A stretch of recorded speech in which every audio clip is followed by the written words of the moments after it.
Welcome to my Premier League Game Week 11 predictions. If you do like the Premier League predictions, don't forget to like, share, subscribe, do all of that good stuff. And yeah, let's just dive straight into my Premier League predictions for this weekend's matches.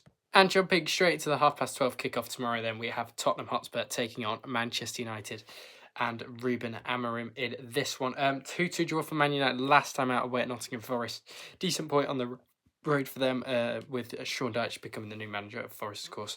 It's going to be a difficult game, first game at home in the league for Sean Dyche. Tottenham did lose away at home to Chelsea, of course, but then they did batter Copenhagen in the week. It's been an okay start for Thomas Frank's side so far this season. Currently sits 6th in the Premier League, still ahead of Manchester United just on the goal difference at the moment. Head-to-head record looks like this: 1-0 win for Spurs in the Premier League and in the Europa League final, of course.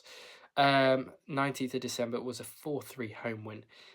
They played each other 4 times last season, 2 in the Cup and 2 in the League. Of course, 15 wins for Man United, 7 draws and 12 wins for Spurs on past history. I am going to back a United win. Just because Spurs' home form is crap. It's absolutely terrible. So yeah, I'm just going to narrowly back Manchester United away from home in this one by 2-1. So yeah, Man United to get over the line against Tottenham in this one. Everton against Fulham is next of the 2 3-o'clockers. Absolute disgrace we have 2 3-o'clockers. 1-1 draw for Everton Monday night. 3-0 home win for Fulham. Last time out they jumped up to 15th. Still sit a point behind the Toffees in the league table. Head-to-head record looks like this: 10 wins for Everton, 6 draws, 5 wins for Fulham. 3-1 away win for Everton last time out, and then it was a 1-1 draw back on the 26th of October last year.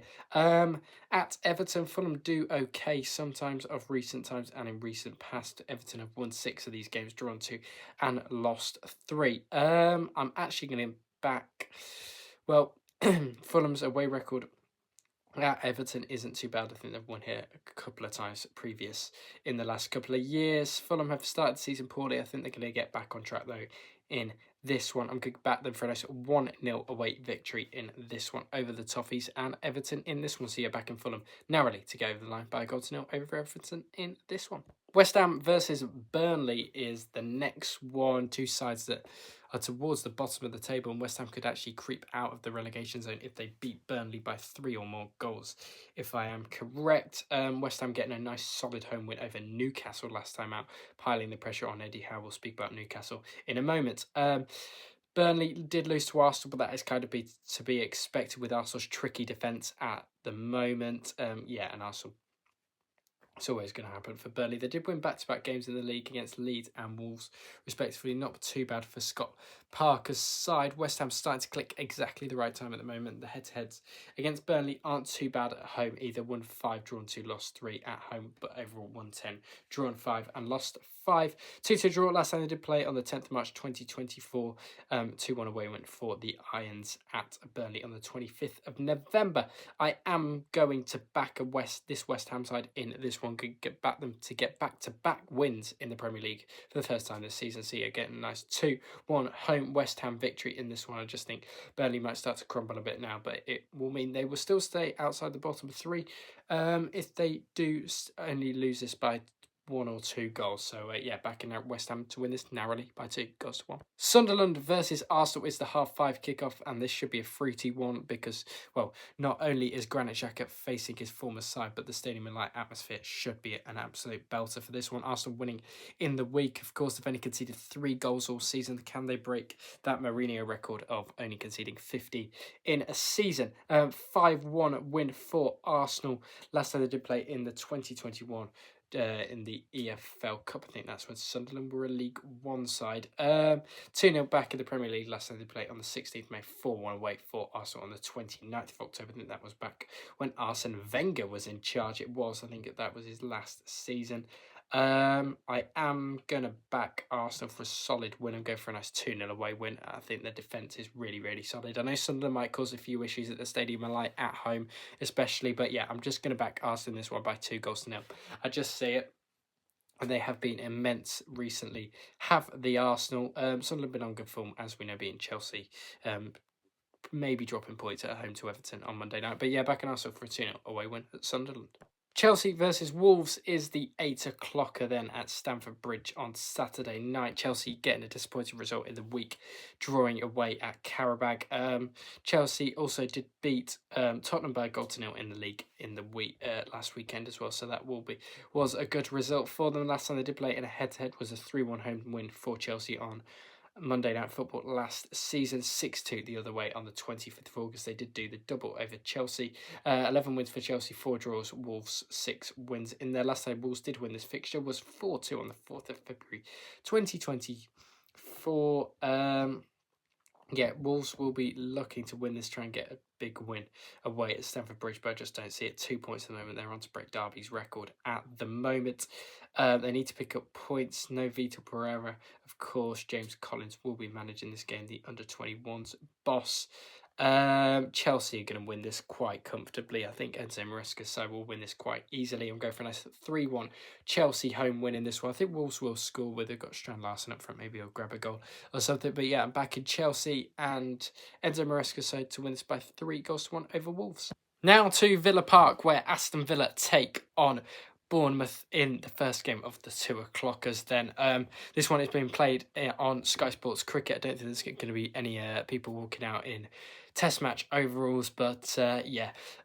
City did beat Bournemouth last weekend. I don't know what was Bournemouth's issue with playing a high line at the Etihad. What are you doing so well? Early Carlo could just run through 1-on-1. Villa did beat Maccabi in the week by 2-0. Bournemouth's last win in the Premier League did come at home to Nottingham Forest.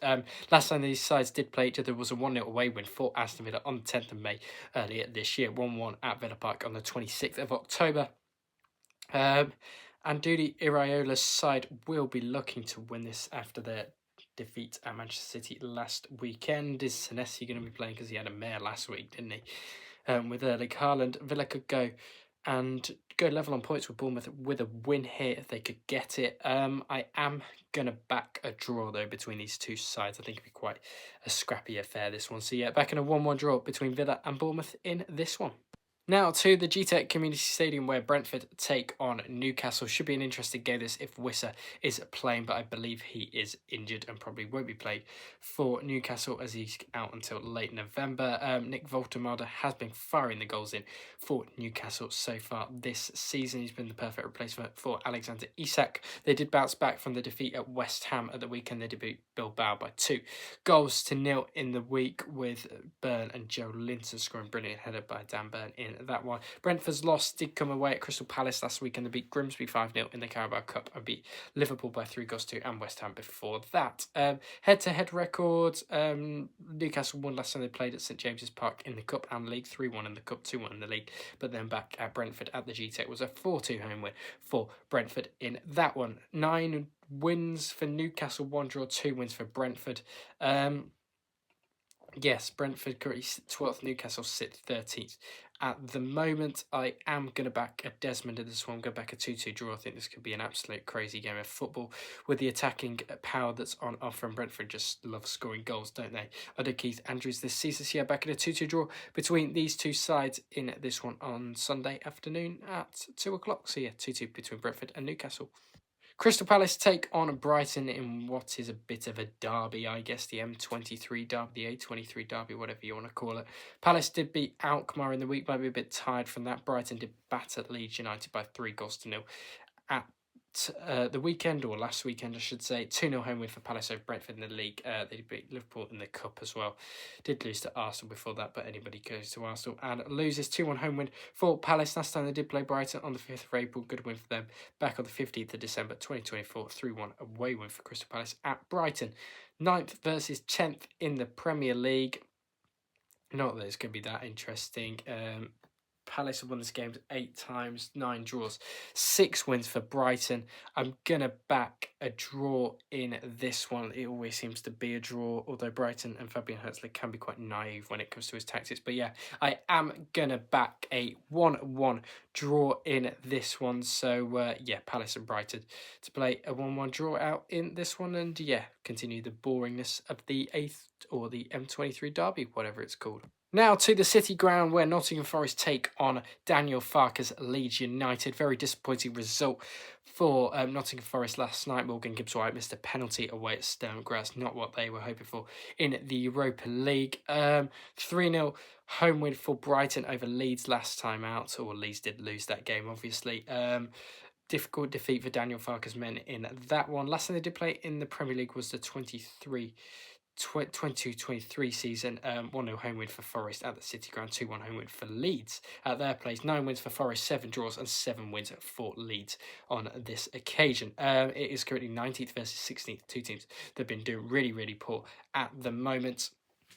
Leeds did beat West Ham. Their only win in their last 5. Forest's only win in their last 5 comes at home to Porto. Forest and Sean Dyche will have to win this if they are to climb out of that bottom 3 and could go within 3 points, or a point, sorry, not 3 points, a point of Burnley if they lose away at West Ham this weekend. They still will be in the drop zone no matter what happens this weekend. Forest need to get the job done. Sean Dyche will make sure they get it done and go for a nice 2-0 home Forest win in this one over Leeds United. In this one, so back in Forest to win by 2-0. And the big one on Sunday afternoon is Pep Guardiola's Manchester City taking Arne Slot's Liverpool in this one. This should be an absolute belter of a game. 4-1 for City in the week over Dortmund. 1-0 for Liverpool over Real Madrid in the week. A win last weekend as well over Bournemouth and Villa, respectively, for City and Liverpool, second versus third, and one of them's dropping points. This is a great opportunity for Arsenal to jump on the wagon and get some more points. Arsenal could really run away with it. Last time they did play in the Premier League was a 2-0 away win for Liverpool on the 23rd of February when City were struggling, and then back in December 2024 was 2-0 home win for Liverpool. 10 wins for City, 14 draws and 17 wins for Liverpool in this one. They currently sit on 18 points. I'm not sure how they're still third in the table when they've lost 4 matches this season. I am going to back a 2-2 draw in this one, backing another Desmond in this one. I think this could be a great game of football to watch between 2 different styles of football in Pep and Slot, of course. So back at a 2-2 draw in this one between Manchester City and Liverpool in this one. Thank you very much for watching my Premier League Game Week 11 predictions. If you did like the video, don't forget to like, share, subscribe, do all of that good stuff. And I'll speak to you on the next one, which will be the EFL review on Monday.